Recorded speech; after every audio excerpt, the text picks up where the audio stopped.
নবীজির জান্নাতে মদিনাতে যায়।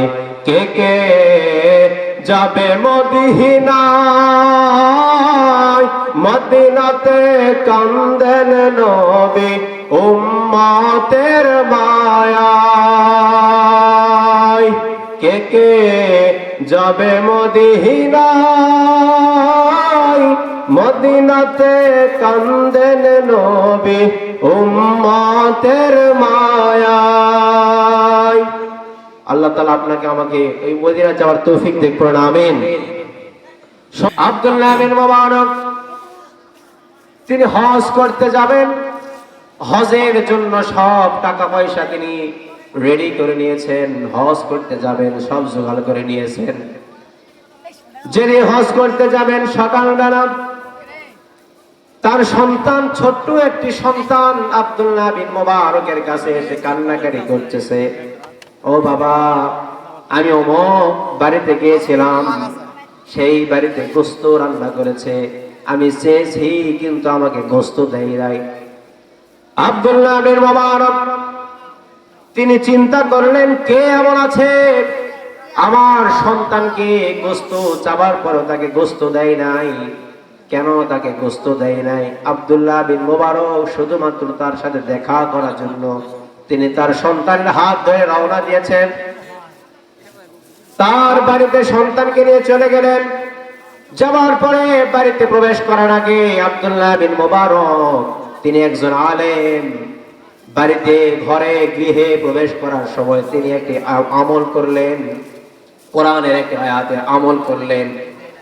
আল্লাহ রাব্বুল আলামিন বলেন, ইয়া আইয়ুহাল্লাযীনা আমানু দুখুলু বুয়ুতান গায়রা বুয়ুতিকুম হাত্তা তাস্তানিসু ওয়া তুসাল্লিমু আলা আহলিহা। জোরে পড়েন আল্লাহু আকবার।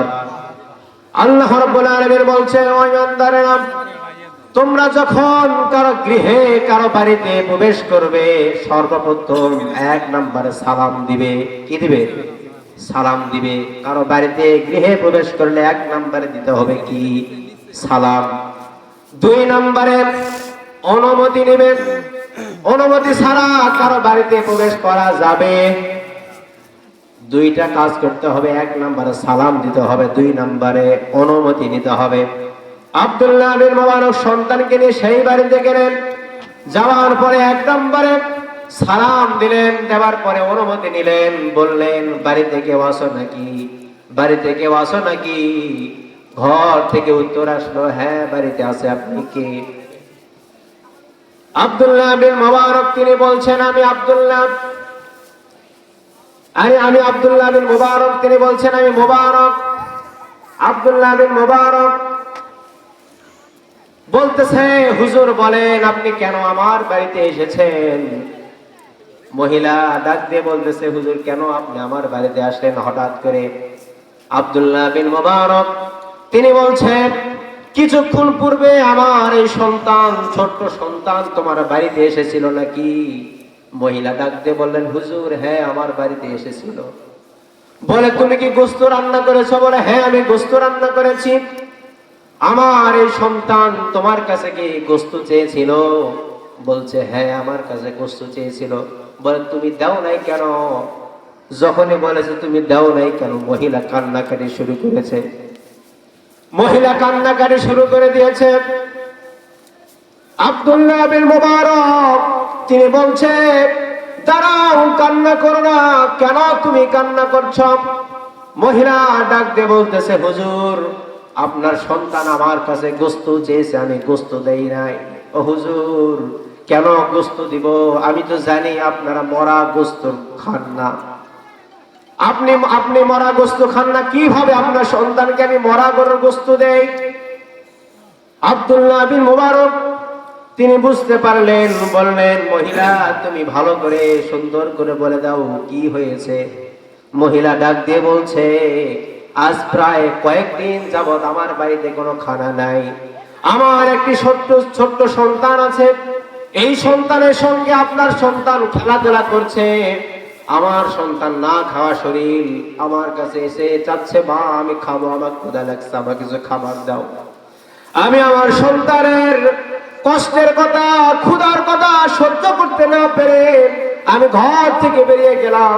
যাওয়ার পরে বাইরে দেখলাম মরা গরু পড়ে আছে। যেখানটা মানুষের বাড়িতে গরু মারা গিয়েছে সেই গরু মানুষ ফেলে দিয়ে চলে গেছে। ওই গরু থেকে মরা গরুর গোশত কেটে এনে আমি বাড়িতে রান্না করেছি। ইতিমধ্যে আপনার সন্তানটা আমার বাড়িতে চলে এসেছে। আমার সন্তানের খাবার দেখে আপনার সন্তানটা বলছে আমাকে একটু খেতে দেন, আমিও একটু খাইতে চাই।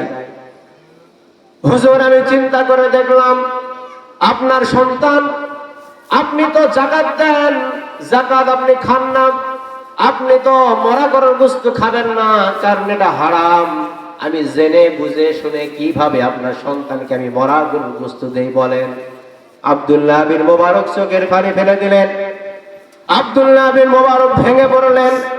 তিনি ডাক দিয়ে বললেন, মহিলা, আল্লাহর কসম করে আমি বলছি, আমি হজে যাওয়ার জন্য টাকা পয়সা রেডি করে নিয়েছি।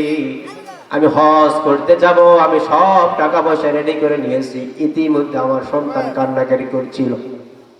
আমার সন্তান কান্নাকাটি করছিল। আমি তোমাকে কথা দিচ্ছি আমি আর হজে যাব না।